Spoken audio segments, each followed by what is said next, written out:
उत्तर प्रदेश की राजनीति संभल मुद्दे पर फिर गर्मा रही है।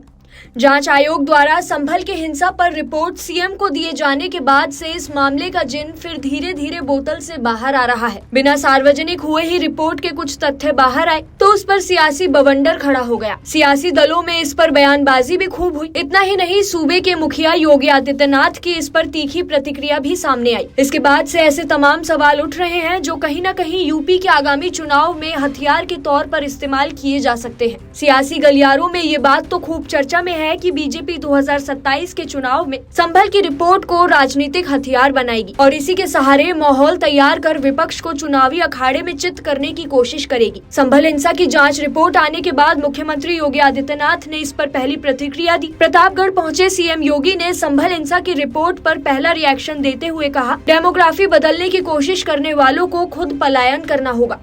आपने कल देखा होगा न्यूज़पेपरों में, आज के न्यूज़पेपर में और कल के विजुअल मीडिया और सोशल मीडिया रंगे हुए थे। संभल में 24 में वहां पर जिस प्रकार का दंगा करने की एक साजिश हुई थी, उस दंगों की साजिश का कल जो कमीशन, न्यायिक कमीशन बना था, न्यायिक कमीशन ने अपनी रिपोर्ट दी है और न्यायिक कमीशन की उस रिपोर्ट के कुछ अंश सामने आए हैं।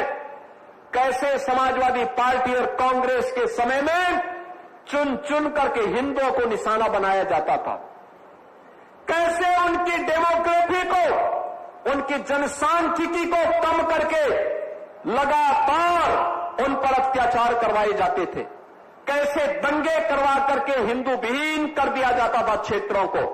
लेकिन आज एक डबल इंजन की सरकार है, डेमोग्राफी को भी नहीं बदलने देगी और जो भी डेमोग्राफी को बदलने का दुस्साहस करेगा उसको स्वयं पलायन करने के लिए मजबूर होना पड़ेगा, क्योंकि अब बिना भेदभाव के शासन की योजना का लाभ हर नागरिक को प्राप्त हो रहा है।